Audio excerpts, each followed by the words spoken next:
Oprah Winfrey famously has said, quote, "I love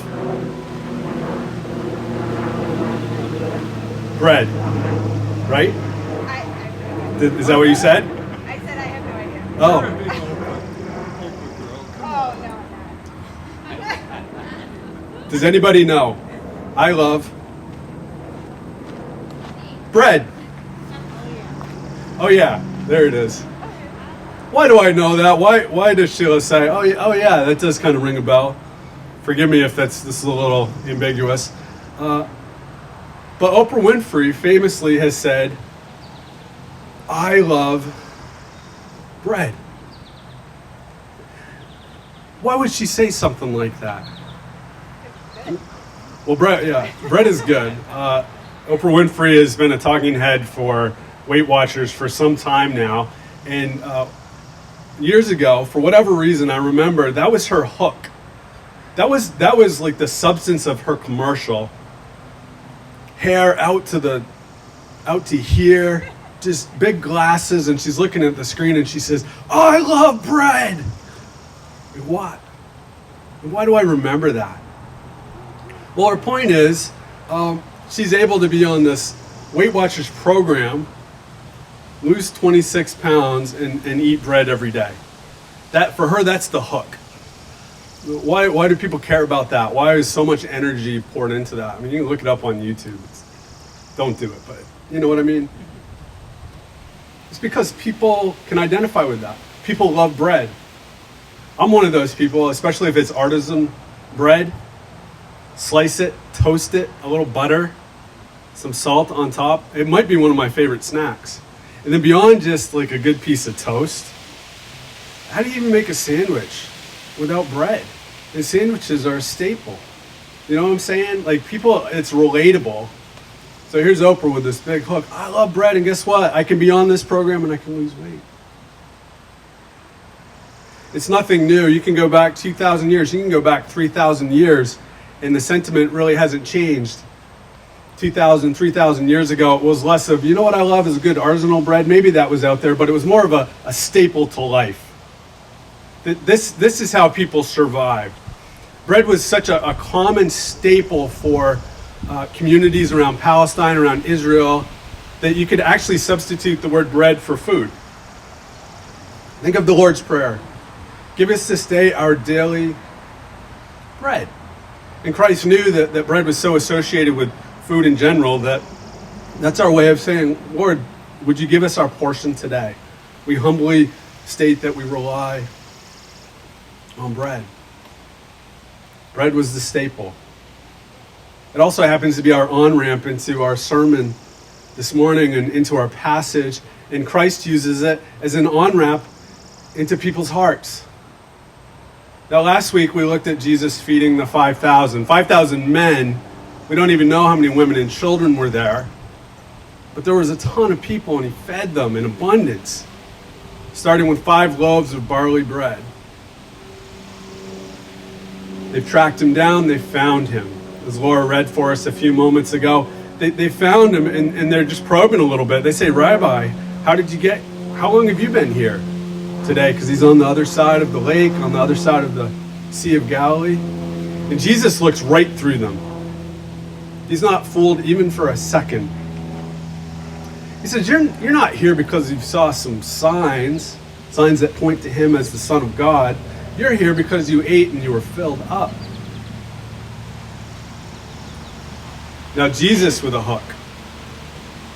He says, don't work for food that spoils.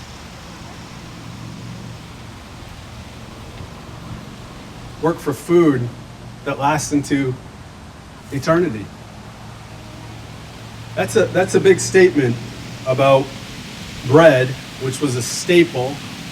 People needed it to survive. He just fed more than 5,000 people by giving them loaves and fishes, and now he's saying, but don't work for that. In other words, don't make that your top priority in life.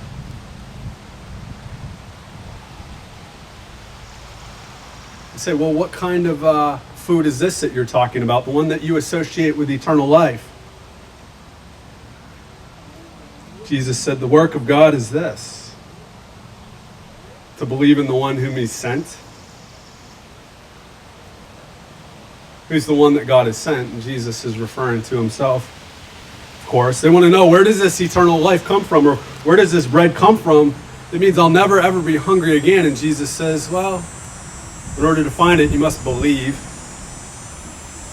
They're still interested in actual bread, the physical bread. They switch back to that, they pivot, and they say, well, what sign then will you give me that we may see it and believe you? What will you do? Our ancestors ate manna in the wilderness, and it's written, he gave them bread from heaven to eat. And Jesus says, it wasn't Moses. Not really Moses. It's the Father who gives you true bread from heaven. For the bread of God is the bread that comes down from heaven and gives life to the world. And still they might be thinking, well, we eat bread because we want to live. How do you survive without physical bread? It's a good question. And Jesus has them right where he wants them, doesn't he? This is provocative stuff. One minute he's giving them thousands and thousands of loaves of bread, and then he's saying, but there's more to life than that. They hear this and they say, well, always give us this bread. Jesus said, I am. It's one of his famous I am statements of the Gospel of John. He says, I am the bread of life. Whoever comes to me will never go hungry, and whoever believes in me will never be thirsty. And then we see there's some resistance, there's some Jews there, probably religious authority figures, who are offended by what Jesus has said. They grumble amongst themselves. And Jesus knows it, and he says, stop grumbling amongst yourselves. No one can come to the Father unless the Father who sent me draws them. Instead of taking a step back, Jesus is not shy, is he? Instead of taking a step back, he doubles down.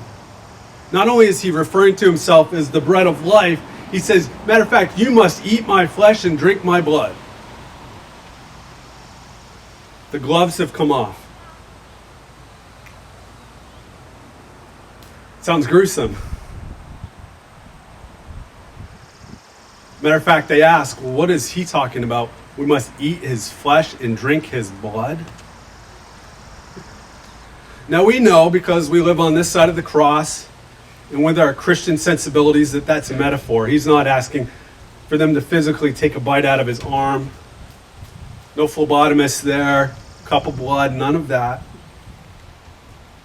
He removes that question. Verse 40, as a parallel, he says, for my Father's will is that everyone who looks to the Son and believes in him shall have eternal life. Then we have that parallel down below, and it goes into metaphor. But Christ is doubling down.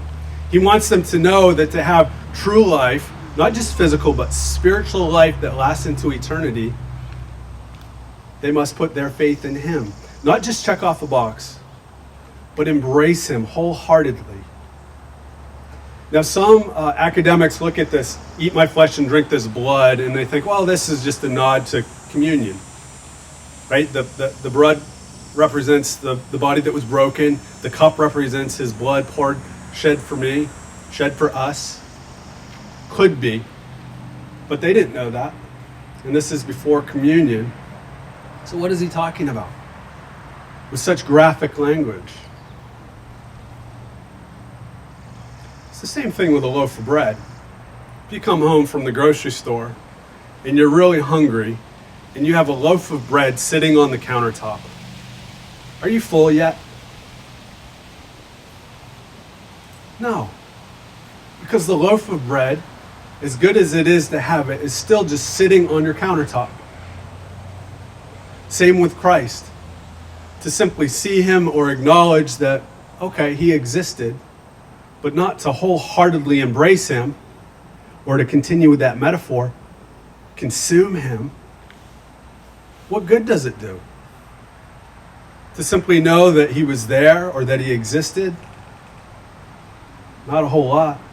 But in the same way that if we take that bread that's on our counter and we eat it, now we're satisfied. When we come to Christ and we consume, strange way of saying, we embrace him in faith, full practical trust. Oh, now that part of our life, the spiritual life, now we're satisfied. He's talking about faith. And he wants these people to get it. That it needs to be crystal clear. Apart from him, there is no spiritual life.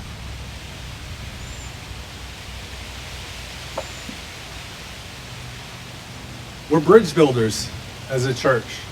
And I can look at this passage and I see it in two different ways. On the one hand, people who maybe are just kind of wrestling with this idea in their heart. Who is Jesus? What does it mean to put faith in him? What's the value of that? You know, maybe you find yourself in that category. You're watching online and you're just feeling it out. What does it mean to put our faith in Jesus? Why is there value to that? And Christ is saying, I am the bridge to God. And that when we genuinely put our faith in him, that is, consume him like a piece of bread, say, I am all in. He says, now there's life. And he doesn't just call it life, he calls it eternal life. Because it's a transformation that starts even right now,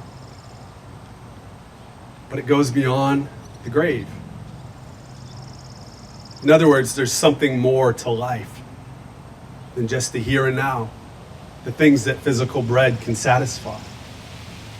So on the one hand, I can look at it as somebody who's contemplating faith and taking that step. But then you've got a congregation who largely said, yeah, I'm already there. I'm on this side of it. I accept Christ with my whole heart. I consume him like a piece of bread, if you will. He gives us some clues here as to how to be bridge builders into the world. He does something unique and special in this as he reaches out to people who are not there yet. You know what he does? He gives them a perspective. What do I mean by that? Years ago when I was in school in Maine, one of my great friends came home from summer break and he had a snorkel and some goggles with him. And he went up to a bunch of us and he said, hey God, let's go down to the beach and let's put on these snorkels and goggles and swim around for a bit. And to be honest, I wasn't that excited because Maine, even in September, it's not that warm. But he's one of those guys where his enthusiasm is contagious. And I was like, okay, you've convinced me this is a good idea. Let's go do this. And we go down. And any house that we lived in Maine was always within walking distance of the beach. We're still excited to be there, but the novelty's kind of worn off. Looking around, it's nice. I'm glad to be there, but not super excited. He says, here, just put these on and come in the water. So I strap on the goggles, I put on the snorkel, and I jump in. And immediately I'm transformed. Because I open my eyes. If you've ever put on goggles before, under the water, it changes things, doesn't it, Brody? You can see clearly. I open my eyes, and these schools of fish just engulf me. And I look down and I see crabs, and I see snails, I see sea urchins. All these little things just moving around, and then here comes a school of fish. Here comes another school of fish. And I'm thinking to myself, this has been here the whole time? At this point, I'm a senior. And I like to go to the beach, but I'm like, I don't know that there's much more to experience. I get into the water and I'm transformed. And my eyes are truly open and I'm thinking, I didn't know this was here the whole time. How did Mike get me there? Two things. One, he invited me. We talk about evangelism a lot. It's invitation, it's encouragement, it's extending a hand, a letter, a note, a phone call. It's developing relationships so that people are willing to open their lives and we get to extend invitations, and that's good. That's basic. We talk about that a lot. But there's a second part here that I think parallels what Christ is doing. Not only did he invite me, he gave me a lens to see. He helped me to see things clearly. He gave me a perspective that wasn't there before.